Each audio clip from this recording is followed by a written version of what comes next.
Welcome to the Christian and Daniel Show. It's about to get real, well, you know the deal. You won't have to guess how either of them feel. Bringing up the things you don't think to know. Never knowing where the conversation will go. Just a little more than anything goes. It's the Christian and Daniel Show. Good evening, everyone. My name is Christian, and I am one part of the hosting duo for the Christian and... Hi, I'm Daniel. Yes, he's Daniel. I'm the other part of this superhero duo team. And may the best drag queen win. I have to give you credit for changing the intro every episode. It's always a little different. Just like you. It is. I am. Hi. Welcome, everybody. Welcome to the Christian and Daniel Show. To all our friends watching us on Facebook, LinkedIn, and Twitter, thank you for joining us. Please share this on your page so that other people can watch it with you. If you're watching us on YouTube, do us a favor. Scroll down, hit that subscribe button and the notification bell. It'll let you know every time there's a new show on the page. And remember that we're here on Wednesdays, Fridays, and Saturdays with new shows. And we are happy that you're joining us. Thank you so much. Remember also that you can join the conversation. So just wherever platform you're watching us, join the conversation, ask questions, make comments, and I will post them right there for you. Hi. So we both got haircuts. We're pretty. Yay. We just got them yesterday, so they're fresh. Thank you, Marcy White, for my fantastic haircut. Yes, and thank you, Apollonia Steins, for my purdy hair. I'm purdy now. Your purdy hair. I'm purdy. Hair. And I shaved, too. I hadn't shaved like in 2 weeks. I shaved, but it seems like I am growing even faster. I shaved, and I already look like I already have a shadow. Well, Yeah, I swear it's accelerating. Well, it takes me a week to grow enough to look like you, so. Oh, Daniel, it takes more than a week to look like me. Always. But welcome, everybody. It is January 26th, 2020. The month is basically over. Monday is the end of the month. Mm-hmm. I don't know. There are days when I feel like the month went really fast, and then there are days when I feel like it's going real slow. So I don't. Yeah. I don't know where I am. As just saying, I may be interrupted during the show today, folks. You may have to lose me for a moment. I am having a little problem with my dishwasher in my place, and my landlord's going to come by sometime in the next 45 minutes or so. Hopefully, maybe he won't come till after 7, which would be fine with me. Or maybe he'll say he'll come tomorrow. I don't know. But either way, I may have a minor interruption, have to step away, but I will do my best to return. But because, stuff's got to work. These hands are tired of washing. Your hands are not made for handling tools. Their names are not Manuel. No Manuel. I already have calluses from washing. From washing what? Washing my dishes for the last couple of weeks. My God, that is not even... I have to give you credit. For those of you watching, I will give Christian credit that he is pretty car savvy. So you do, you can detail a car. I can. You can. I mean, they're my basics. I know the basics. My dad, I was blessed. I wasn't raised in an environment where I just got a car and I got to just, Christian put key in car. Christian drive away. Christian not care. I didn't get to do that. My dad was like, you're going to learn how to drive a stick, for one thing, a manual transmission vehicle to begin with. You're going to learn that. And then you're going to learn how to fix the fender when you run into a parked car. Then you're going to learn how to replace the brakes when you grind them down to nothing because you're driving like a teenager. And then you're also going to learn how to replace 4 clutches because you burn them out because you're driving like a teenager. And then you're going to also learn to get a job, which I already had. But now you're going to have to put money into buying new tires because you're driving like a teenager. And you're going to have to learn how to take care of the car and wash it and wax it and take care of it. Even though it's ugly, it's still your car. And you still need it to look good because a car, people do judge you by what you drive sometimes. Even if it's a crap piece of junk, if it looks really clean and nice, people are like, wow, it's a classic. That's cool. But no, I had to do oil changes, oil filter, oil changes. We rebuilt the top part of an engine. We changed the valves. We adjusted the mechanical valves, which almost no cars have anymore. Replaced distributor caps, which almost no cars have anymore. Hello, Jose. But yeah, I was blessed. I know a lot about cars. Like I'm not one of the people who go into the car repair place and go, oh my God, my car is making like a noise, like, and it's only when I'm driving and like, can you just fix it? And they're like, okay, cash cow, moo, moo, moo, come on over and sit in our office. Well, now they don't let you sit in the office, they kick you out. I think it's important. I mean, my dad I haven't seen Nancy on yet, but we had that Challenger. Had the Challenger, and that's the car that I learned to change oil, change my tires, change the spark plugs back then. Tuna, it's called a tuna. Tires aren't no. Just like you broke down everything you know how to do. Why do I have to generalize it and not say everything that I know? You're right. I apologize, Daniel. So those are the things. I mean, I was, especially because the car kept breaking down, so I had to learn how to. So you're doing a good job. Huh? You're doing a good job maintaining it then. Yeah, well, because the car was a hand-me-down from the 70s. Was it Nancy's car before yours? Yeah, Nancy got it originally, and then it. And I love you, Nancy, but Nancy drives hard. And well, by the time that I got it in the 90s, I mean, it was 20 years old. Yeah. And driven it was 50 years old. Yeah, it was 50 years old, and it had been driven quite a bit. I mean, we lived in Dallas, so it'd been down to Mexico several times, and but then it made its way down to the valley because I even drove it down in the valley. So it took a lot. It took a beating before it finally. I don't know where it ended up, but it took a beating. But what was y'all's first car? For those of you watching the show, what was your first car? Well, I was shamefully working around that issue. But my very first car was a 1974 Ford Pinto wagon. Wow. With an avocado green interior and like the ugliest yellow exterior. I swear it was like puke yellow. It was so gross. And it was a 4-speed manual on the floor. 4-speed on the floor.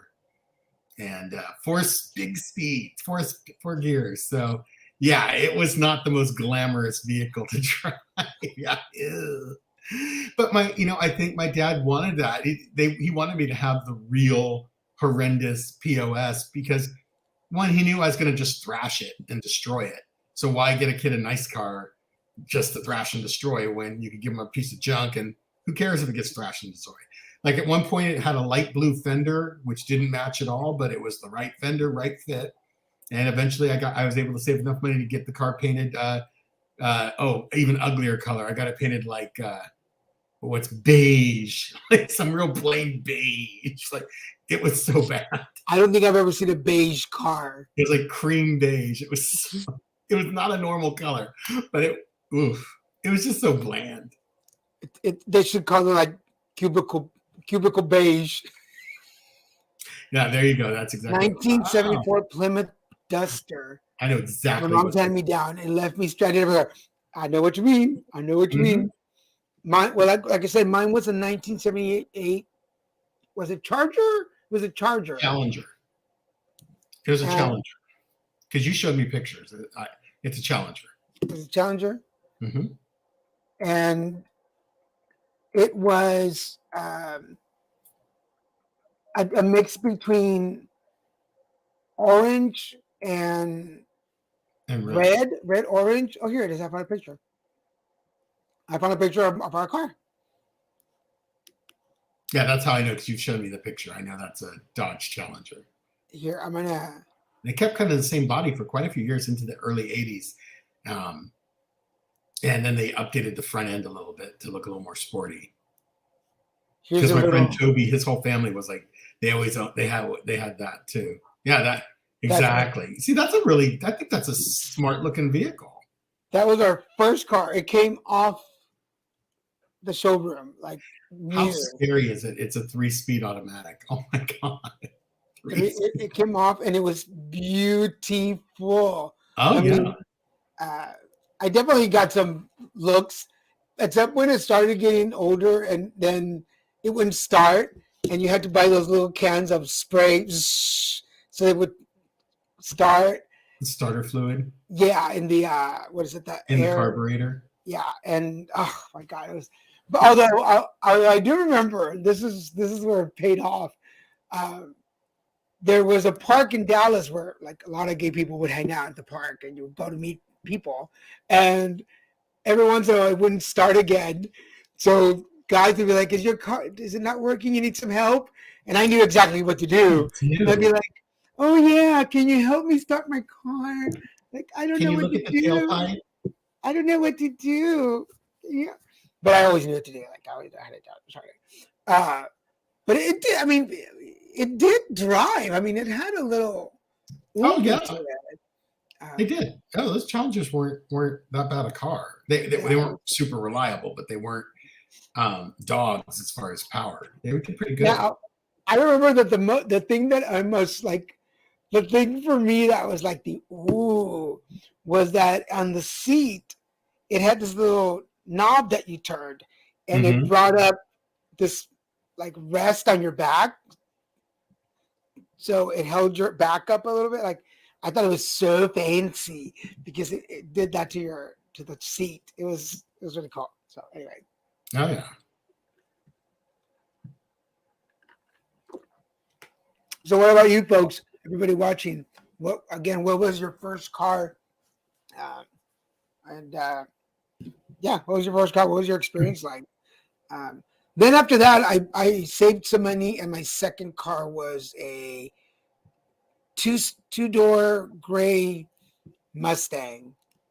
Oh, wow. But I can't remember the year. It was like, I must have gotten this in 91, maybe 90. And so it was like an 89 or something like that, 88 Mustang. Wow. It was cute. Like that car was cool. I remember I had a fight with my dad because I didn't want it. I wanted something cheaper just to get me back and forth from work. And he kept pushing me to buy a more like Mustang, which was pricier. And I would have to make payments, bigger payments instead of just small payments with the one that I wanted. I was mad. And then that was the first car that ever like I couldn't afford it in the end, and I got repoed. So. Oh, okay. Mustafa? Oh, okay. A what? Mustang. A Mustafa. I had a Mustafa. A Mustang. I wonder, like, it sounds like my nephew Robert had like an oldie Mustang that was pretty hot. Like the car was hot. I'm trying to remember what my next car was after the Pinto. Oh, after the Pinto, I had a 1986 Toyota Corolla. I love that little car. It had, I put on like really fat rims and tires on it, so it looked all sporty for what it was. And that little car is fun to drive. I drove that car for quite a while. And it's a Toyota Corolla, so it ran forever, ran perfect. But do you think that do you think that today a car is still like a symbol of status? Hi, Ada. No. I don't think they are as much. Like, I know people see S-Class Mercedes now, like the new models, which are amazing. I mean, come on, they are amazing. But people are like, it looks like a Ford Taurus. Like, it looks like, I think cars are starting to look too alike. And so I'll put it this way. I only could say, actually, my opinion is I'm not impressed by what the car you drive. Because, I've been with guys where you got on a date, they're in this beautiful Mercedes. You're like, wow.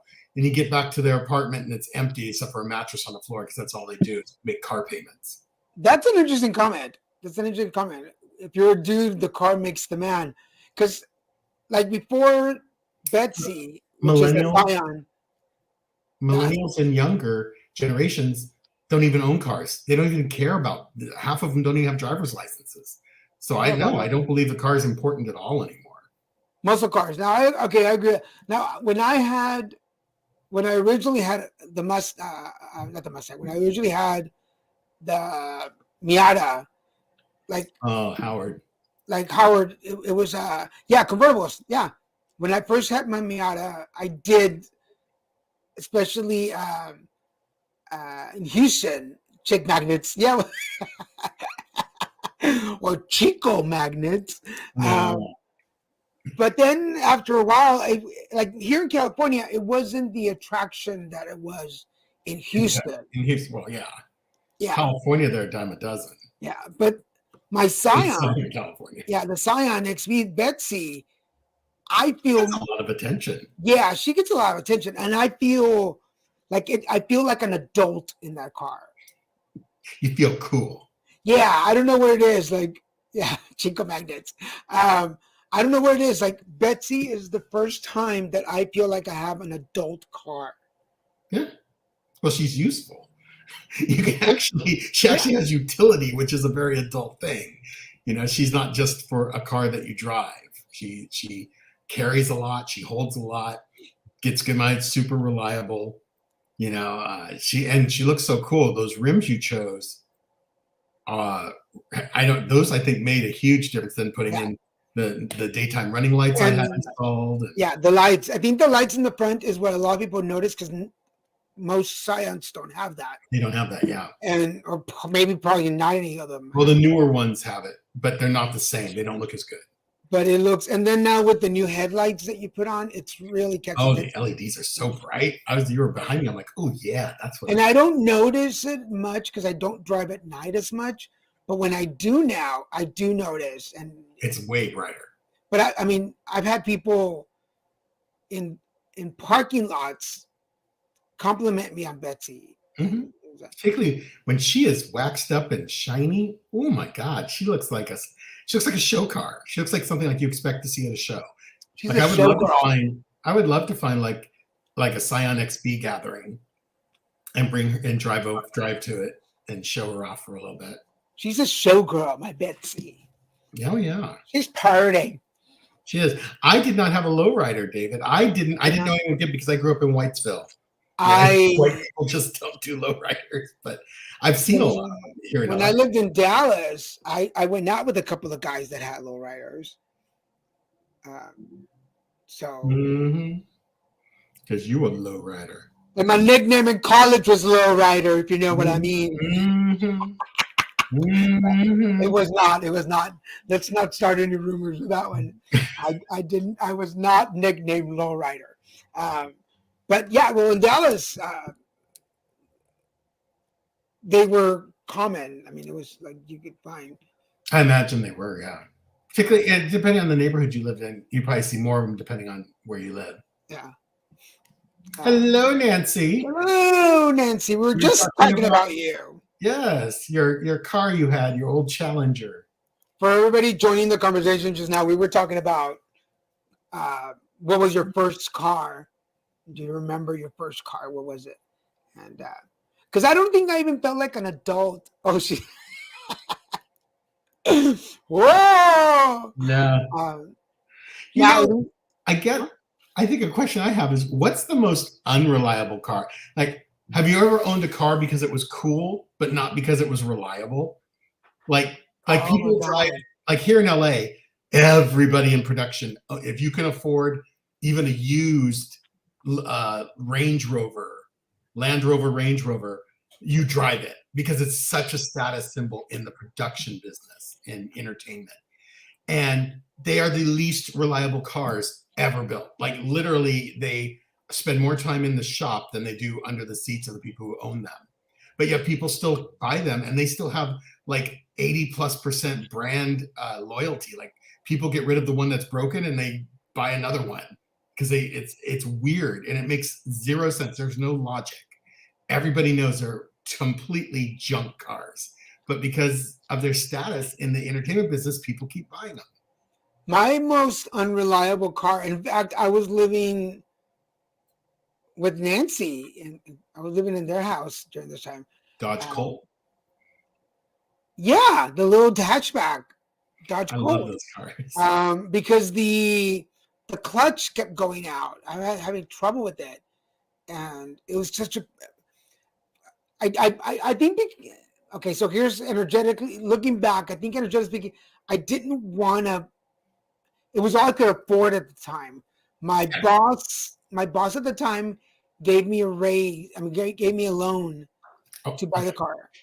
He lent me. I'm gonna put him out for a second. Christian's landlord is coming to fix his dishwasher, so he's gonna go over there for a minute. But for everybody watching, welcome. It's the Christian and Daniel show. Christian will be back in just a minute. We're discussing cars. What was your first car that you had growing up? And then Christian brought up, what was the most unreliable car you ever had? For me, the most unreliable was a Dodge Colt little car. It was horrible. But talking about energy, I bought it with a loan from my boss then. And I just don't think it ever I don't think I ever really wanted. That's not the car that I wanted, but it's all I could afford at the time. But Christian's going to be back in just a second. For those of you watching the show, tell us, what was your first car, and did you like it? I know we heard already from some of you. David was telling us that his first car was a 1974 Plymouth Duster. Mine, because my sister's here, mine was a hand-me-down from her. And then it went to some other people. I know a lot of people in the family got to drive it. Robert. Hi, Robert Graves. Dodge 024. I don't know which one that is. And I'm going to look that up in a minute. Yeah, my boss gave me a loan. Well, because I worked a little bit far from work. I lived a little bit far from work. So if I wanted to come to work, I needed a car. And I was like, hey, I need a car. And can you loan me? But there was a lot. One day I'll talk about my boss and where I worked. And there was a hidden intention for him as to why he lent me the money. So he was a creep. So rest in peace.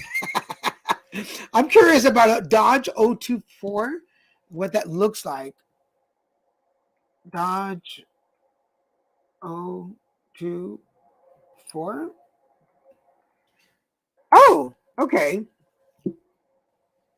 Those are cute. I'm looking up the pictures as we're talking, and excuse me. What color was your car? What color was your car, Robert? My first car started a fire in school. The whole school watch had burned. Oh my God, that is horrible. Was it like this? I found a picture of a red 024. Yes, there's my sister. We both had shared. Well, I had the car after her. It was really pretty. It was a status car. Like people thought it was really fancy. So I found the car that Robert Graves is talking about. Robert, let me know if this is what your car looked like. Is this it? Is this your car, Robert? Those are kind of cute. I always thought that the little ripples on the back were kind of cool in those cars. But let me know if that's what it looks like. But yeah, our Challenger, I just showed a picture of our Challenger. That's your car. Robert Graves, that's your car. Welcome to, this is your life. I just showed a picture of the car that we had. And like for lack of better, I mean, it was a really cool car. Let me show that again so you guys can see it. It was a cool car. I mean, I liked it. When again, one of those cars that when it's like nice and washed and it looks really fancy. Where is it? There you go. That's our car. There's the car that it was. Yeah. I mean, it was, I remember, Nancy, the first time like we took it to Mexico for everybody to look at it. It's like, ooh. But I did like that car, and it had like when it was really looking good.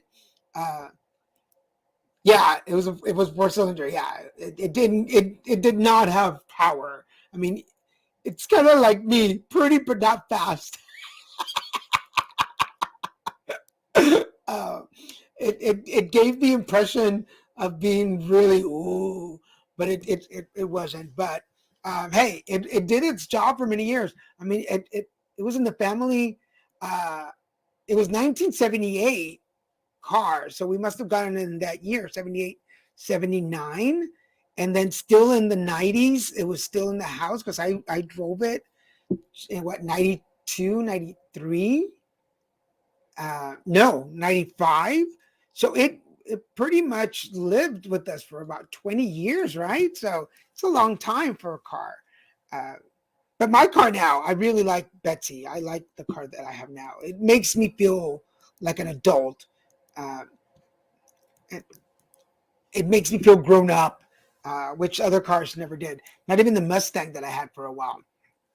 But is there something that y'all have now that makes you feel adult? Like, is there something that you possess, like a makeup bag, or I don't know, like I don't know what like I think when I got like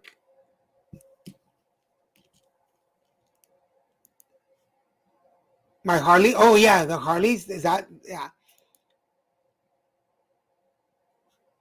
a PT Cruiser? You look good in a PT Cruiser. You look good. Some people like I don't know if it's because you know them with that car that you kind of just like feel like they that's how they are. Yeah, Ida. Whenever I think of Ida, I think about you in the motorcycle. Like I know you have a car or a truck, um, but I always think about you with the motorcycle. You love your car, yeah. And my sister Nancy, like a PT Cruiser is what I like. It's always what I imagine her in. Um, it had turbo. Oh, your car had turbo. All right then.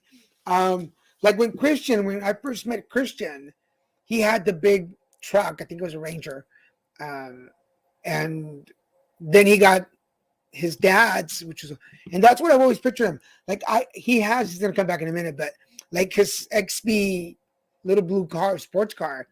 It's not like I never imagined him in that car. So my Harley is my meditation and happiness on earth. Yeah, like I don't particularly like driving. I don't like the art of driving, but I like driving my car. It has a good stereo system. I have like good radio stations, and I have good playlists. So get in my car, and like driving is very relaxing. But if I have to get stuck in LA traffic, it's not. Yeah, yeah. When he comes back, he'll tell you he had these Rangers, like the one that he had when I met him, was very like hola papi. It was hot, and I was like, "Oh, that's your truck!" Like, "All right, you go, boy." And then he sold it, and when his dad couldn't drive anymore, he kept his dad's truck, which also was a big truck. But now he has a little XB sports car, which I don't like the car, but I always picture him getting a bigger truck again. So that's what I picture him. And there's certain people like I always just picture them in like big, like my dad. My dad, I've always ever since. I mean, we had station wagons when I was a kid, but when I think of my dad, I always think of pickups. My dad had pickup trucks forever and ever. Um, So I always think about him with the pickup. Does that make sense? I don't know if that makes. I don't know if y'all do that. I like driving stick shift. Oh yeah, my first car was stick for you young ones. That's standard. That's when you have to manually.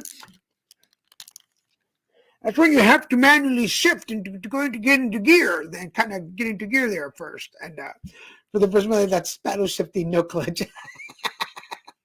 Well, I learned to drive shift on an old Ford that my dad had redone. Oh, that truck was beautiful. Little, it was cherry apple red, or not cherry apple, like candy apple red. Like it was beautiful.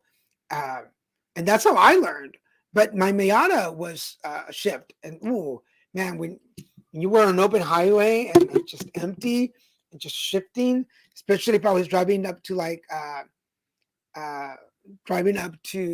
Northern California on the highway. Ford Ranger 1986. Is that what you had? Because that sounds like what he had. Yeah, my Miata was pretty interesting. Howard was sweet.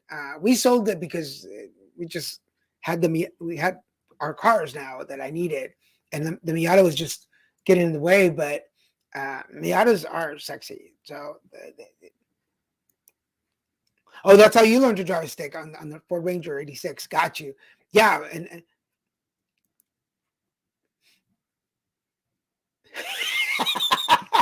that can be dangerous to forget what shift you're on. The worst thing about driving shift cars, especially here not necessarily here in Laguna Beach or in Orange County, because there's not that many hills to go up to, but I was in LA, and there's a place like Sunset Boulevard. To get to Sunset, there's parts where you have to go up the hill. So I remember I was with a friend of mine, and we're driving up the hill, and it just happens that the car in front of us, there's a red light, so I'm behind a car, and now there's a car behind me, and I'm trying to keep the brake on, keep the clutch on, shifting, and then the stupid car behind me gets up really close, and I'm like, you should not do that. And I didn't know how far behind me was, so I tried to shift when the light turns green and trying to go, and I just floor it. It's like, woo! And I scream. I was like, ah! Trying to go up the hill. And I think the car behind me realized what was happening. So he just stayed behind, and I finally made it over the hill but man, there were times when I was in LA and got caught up in hills, especially if you're trying to go like into Hollywood. There's a little hill, and oh my God, it's just horrible. So I miss the convertible because I miss driving it. I miss driving, but I don't miss the clutch. I don't really like it. Anyway, for everybody watching, this is the Christian and Daniel show. Christian had to take care of something really quick, and he'll be back in just a minute. But we are talking cars and memories and what makes you feel adult all of a sudden. For everybody watching on Facebook, Twitter, and LinkedIn, be sure to share this on your page. If you're watching us on YouTube, scroll down to the bottom, hit the notification bell, and subscribe so that you guys can share. Same thing happened to you in Seattle. Lots of hills. I cannot even imagine. Can you imagine driving a shift in San Francisco? Imagine that. Just imagine that. Imagine that. Oh, we love you too, Anna. Thank you. You know, that I miss the convertible part. I really do miss the convertible part. Just dropping it down and being able to drive. That is, and it's so relaxing, especially here. Who lost their virginity in a car? Dirty minds want to know who lost their virginity in the car. I did not. Yeah, I wouldn't drive a stick in San Francisco. Well, unless you're losing your virginity. Never mind. Let's get away from there. But no, I didn't. You know who you are. Yeah, y'all don't have to say me, but we'll keep your secret. I mean, the Challenger wasn't big enough to do anything. The Miata wasn't big enough to do anything. The pickups were. I guess what dad doesn't know won't hurt him. But yeah, I don't think I've ever really had an adventure in a car. Oh yeah, that's another story. Uh, it was high school. I was young. Don't No one and made out in the car in a parking lot in high school. Oh well, yeah, yeah. I mean, who didn't make out in a car? I mean, I made out in my own car. The Miatas are not. Uh, the Miatas are not good makeout cars. Let me just say that. Um, guys are young. I remember driving the convertible in Laguna. I felt like I'm going to say, yeah. There is something very cool about driving a convertible on PCH, Pacific Coast Highway, because if you're driving north, you've got the beach on the left hand side, and like sometimes you have little mountains or cliffs on the right hand side, and the city. And if you're driving north on PCH in the afternoons when the sun is coming down, oh my God, it's so beautiful. It's just to see the sun setting. It's amazing. So if you've never, even if you don't have a convertible, if you ever come to California, make sure if you're in Southern California, I don't know about Northern California because I don't live there, but if you're in Southern California, go down towards like San Juan Capistrano, that area, and then just take the highway, PCH, Pacific Highway, just take it and drive, man. It is just see the beach and just smell it out. It's so beautiful. It's so beautiful. So, oh, Christian's back. There you are. Hey, looks Hey. like are we getting a new dishwasher? Are you? Yeah, he said if there's more than one thing wrong with this old thing, he said I'm just gonna go price out a new one, see where I could get a better price. Driving the convertible was like the car version of driving a motorcycle. It's so freeing, the wind and the sun in your face. Oh, totally. It is. I'm just catching up real quick. Learning to drive a stick. I'm a Ranger. Love you guys. Yes, I actually drove a stick shift in San Francisco. We're talking about who lost their virginity in their car.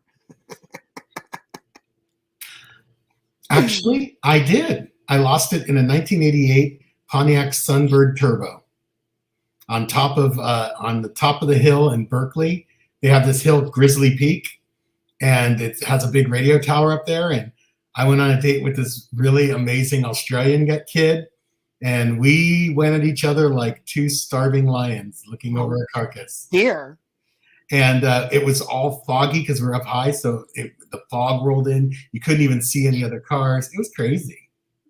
That's when I lost my virginity when I was 16. There you go, Ida. The one person that wasn't here is the one person that has the story. And David was asking us a question: are you ever planning on moving out to? I don't think so. I mean, that like this has become home. We're here, and like I don't. We talked about it at one point about looking into property in Texas, but I don't know. So, Ida, a 1985 Cadillac Fleetwood. Is that one of the cars you had too? That's like an apartment on wheels anyway, or a living room on wheels. Those are beautiful cars. Oh, I was waiting for one person to say before I admitted it. Now leave it to me to be the one. You have to say that till I come to visit. Yes, no, definitely. Oh, we're not moving anytime soon. Yeah. I mean, at least we aren't.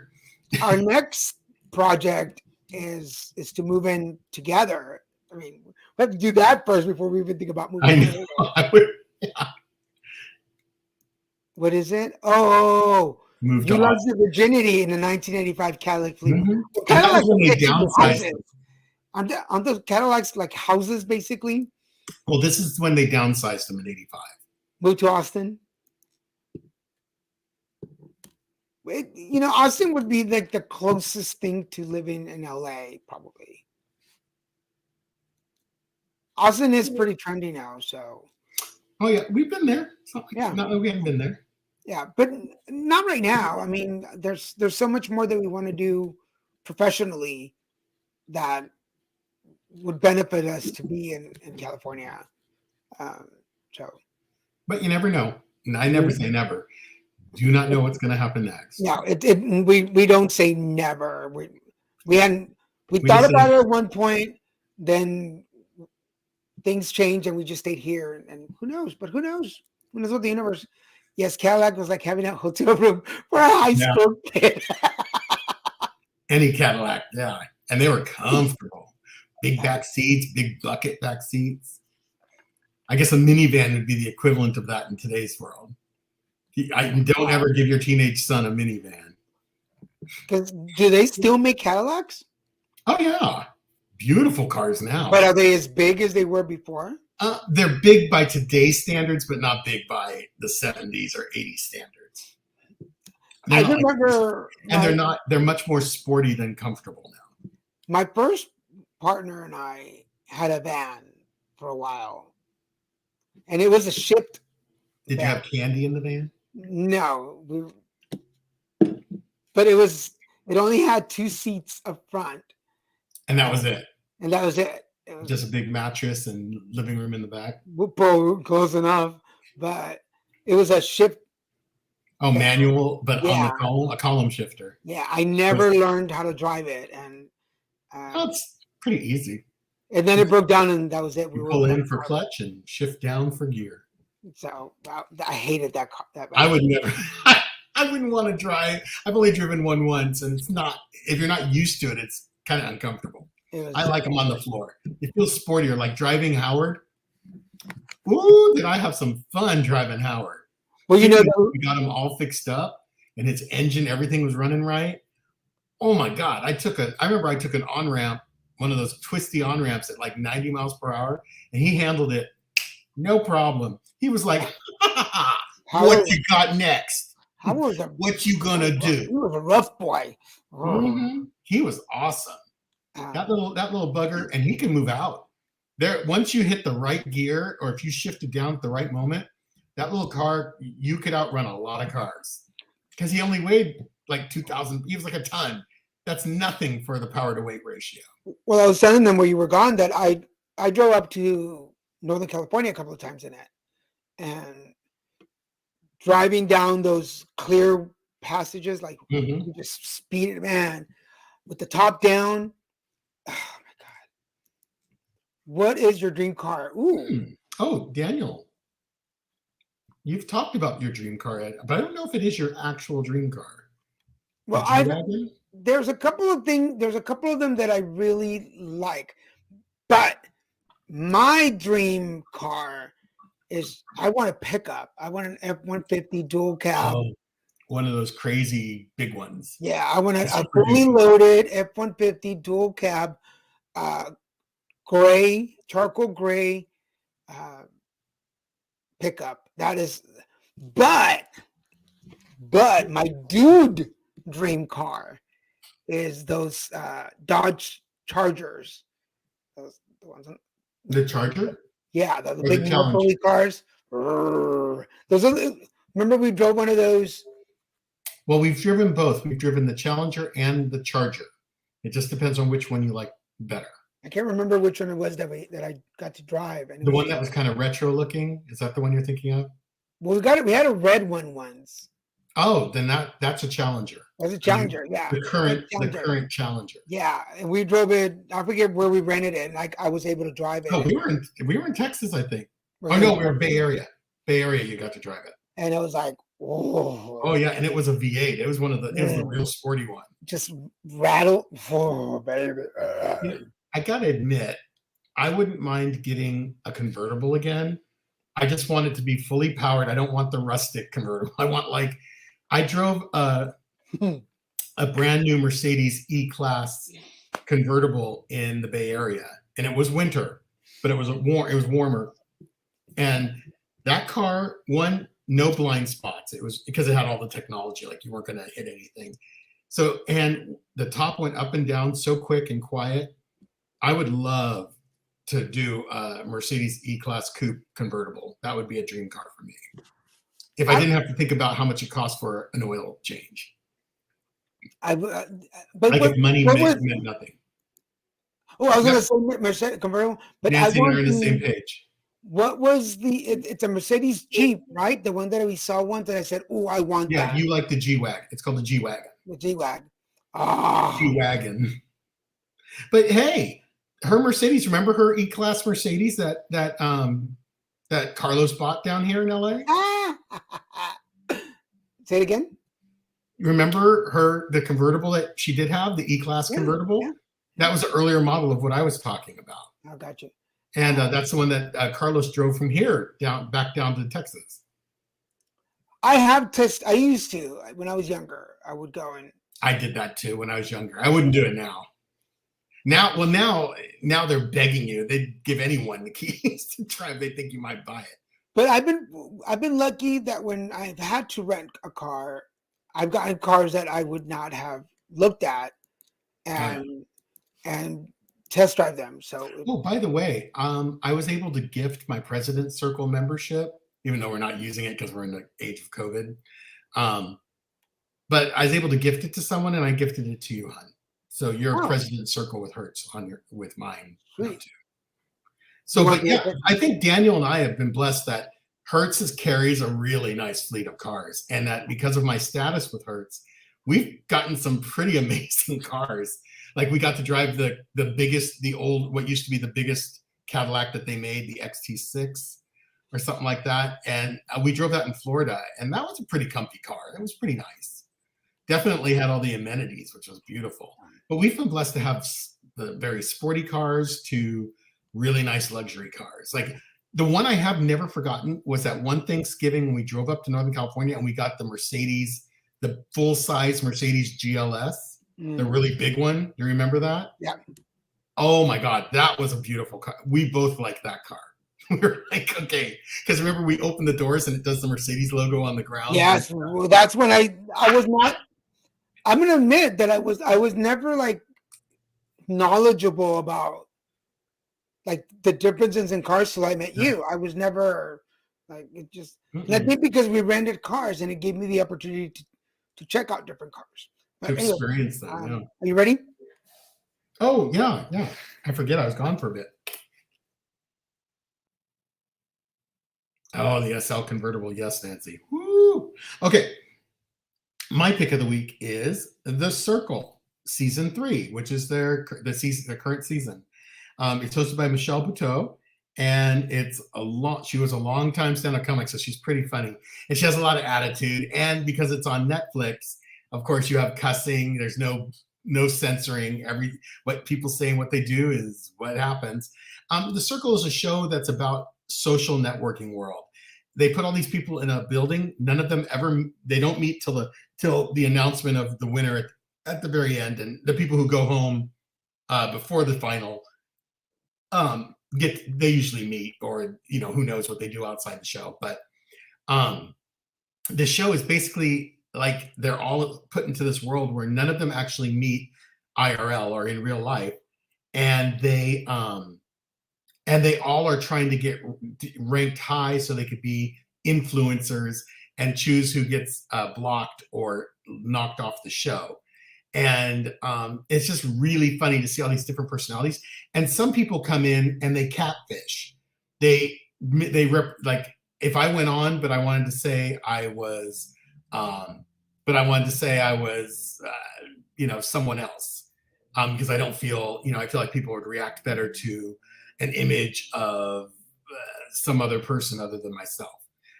So people can catfish on there too, and it is a part of the game is trying to figure out who's catfishing.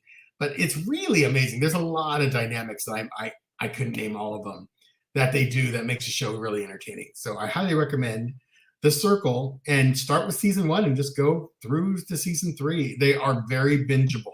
In fact, it gets hard sometimes not to finish the whole group. All right, cool. On Netflix. My show is a new one on ABC called Promised Land.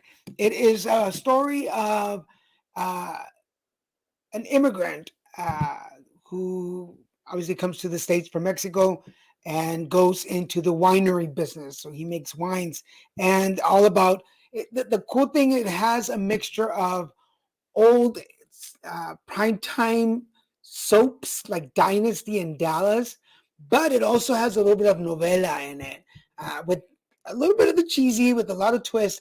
It's only on episode 2 right now, so you can actually catch up. It's on Hulu, so you can go check it out there. But right from the beginning, it gets you caught up in this world of it's immigrants. It's called Promised Land, right? So it's immigrants fulfilling their dreams, doing what they want, but there's marriage and divorces and kids and different lifestyles and diversity. It's got a little bit of everything. The cool thing is that some of the actors you might know. There's Bellamy Young, who played the president's wife on Scandal, if you were a Scandal watcher. And if you watched La Casa de las Flores, Cecilia Suarez, who played the sister, she's on it. So we were really thrown off when we saw that she was on it. It just shows how like a powerful actor she is. So if you like a little bit of intrigue and backstabbing and love triangles, go check it out. Promised Land is, again, It's just on episode 2. It's really good. Go check it out. Porsche Boxster. Oh, that's your dream car? Boxster, yeah. That's a fun little convertible. I like when Michael joins on. I just got off work. What did I miss? Oh, Michael. So much. What is it? Get my moms to watch Encanto. Oh, you got to watch it, Michael? You know, I would have loved Encanto if there were no singing. Even though the name of the show is Encanto. We agreed on that. This right. is the first, thought it detracted from the actual plot of the show. This is the first time that that I was not into the songs of an animated movie. Yeah. Like I'm more about of an animated musical, you know. We were just kind of like, oh my Lord, she is fantastic. And in this role, she's so different. You're just like, wow, she can act. Like this is diversity of character. But yeah, Nancy, I agree. It was like, I wish there weren't the music, because I enjoyed every other aspect of that movie except for the singing, because I couldn't understand what they were singing half the time. It was like, hey, and then some of the songs are like like they're trying to tell the story instead of like for instance, okay, I know people are gonna argue with me and say like, well, Frozen, like Let It Go, like, but Let It Go was like, he wasn't telling you the story, right? Emphasizing that moment, right. It was educating you on her abilities. Like when she's like, "Wow, I am powerful." That's different than trying to tell us the whole story in a song. But Encanto, in the part where he's trying to tell the story of each character, I was like, that's I can, like, there's no song, okay, this is how I measure it. There is no song in the soundtrack that I like want to sing along to. There's no song I want to buy or download. Although TikTok has a lot of people doing that, I just don't like any of that. Oh dear Lord, let's not. Well, we're glad you're here, Michael. We're glad you caught the end of the show. But we're talking about cars. Mostly the whole show's been about cars today. We're working on it. Our plans to produce a YouTube series show in the future, comedy, drama, or both. Well, this show airs. All 3 shows air on YouTube as well. So, like we said in the beginning, Facebook, LinkedIn, YouTube, and Twitter. So we have that. I don't know that we would do a show specifically just for YouTube. But if we come across the right script from someone, he's talking about if someone submitted, if someone submitted something to our company or to us, either through friends or something, and we could find funding, sure, we would produce a YouTube series, because that's the same as being on network TV now. IMDb counts it in the same boat as network TV shows now. Because one of the cool things about StreamYard is that we can show a recorded video as a premiere. So who knows? But I mean, I don't know. We're working towards it. I think we're working towards something like that. We just have to. We're still in the stage where we're, right now we're doing production work behind the scenes for a couple companies, and their internal products. And it takes a while to meet someone who's a writer or has a script that they want to try and put out there. Oh, and Cars has some pretty cute Cars songs is too. wonderful. I love Cars it. has some cute And songs. I love that it's not a musical. But yeah, and Christian has never considered himself an actor, so No. Even though I probably could have been if I had training, but when Christian reads with me when I have to do auditions, and sometimes there are times when he can get into it, especially if the dialogue is really good. yeah. When it's a long scene and it's good, Christian really gets into it. The shorter ones are just kind of quick, like the one I did yesterday. It was kind of quick. Hello, blah, blah, blah, blah, blah, blah, blah. And Daniel does the acting. But hey, David, if you know anybody who has a script and they want to do something, who And they knows? want to run it through. We could potentially, that could be the future. Again, we never say never. A lot of it's always about networking too. Like Daniel really continuously network. Only in real life. Excuse me? I never. Escándalo. The audacity to suggest that I overact. Mm-hmm. Escándalo.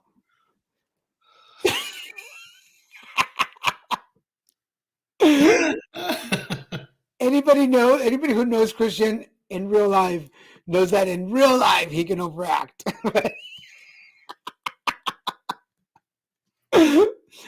We're down to the last 5 minutes. We want to remind all of you that we have our shows during the week. Catch us here on Wednesdays at 6 p.m. Pacific Standard Time for the Christian and Daniel Show.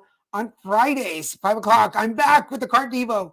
Check me out on Friday nights at 5 p.m. Pacific Time.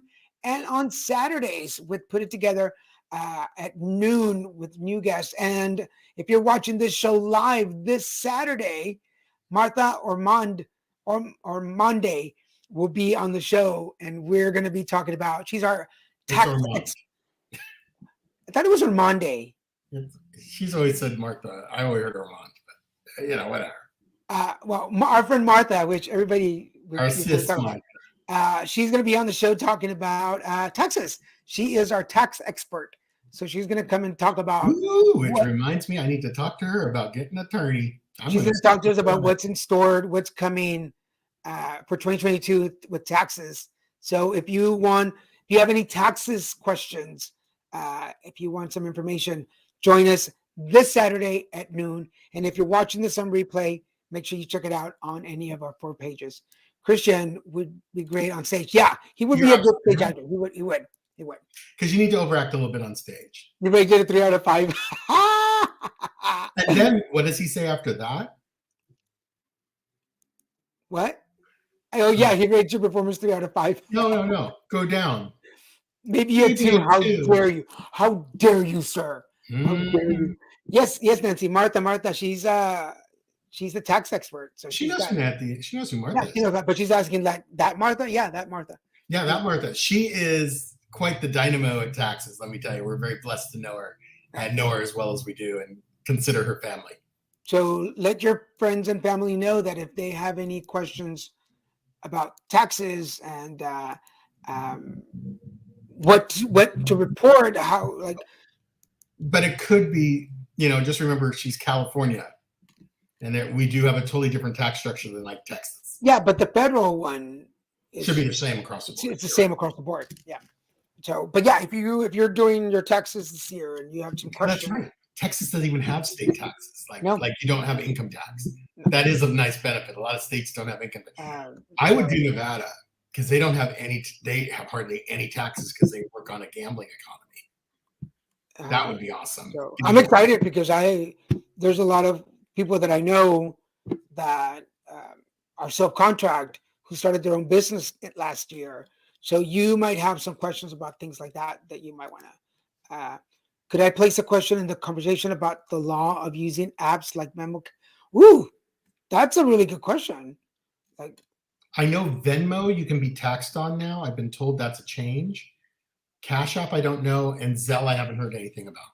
Zelle, it depends. Like for instance, for me in my complex, because my rent's prorated, Zelle I have to claim. Oh yeah. because I do get paid from Zelle sometimes. So, but yeah, Michael, if you're going to be around at noon, remember everybody, it's noon Pacific Standard Time, 3:00 Eastern Time. Check your local listings for that, guys. Yeah, Saturday at noon. So she's a ball of information, and we want you to tune in and ask questions. I mean, that's all good. So we're down to the hour. Everybody, thank you so much for watching us. If you're watching us on Facebook, LinkedIn, and Twitter, make sure you share the show on your page. If you're watching us on YouTube and you have not subscribed to our page, scroll down, hit the subscribe button and the notification bell. It'll let you know when there's a new show on there. And thank you for your tolerance with. Oh, there he goes again. Pugs. Thank you for your patience with me tonight and me having to step away for a little bit. It was all well worth it. Looks like I'm going to get a new dishwasher. But thank you very much. We love you too, Nancy. We love you, Ada. We love you all. Thank you, guys. Thank you so much for participating and being here tonight. It means the world to us. We'll see you folks next Wednesday. Bye. Bye.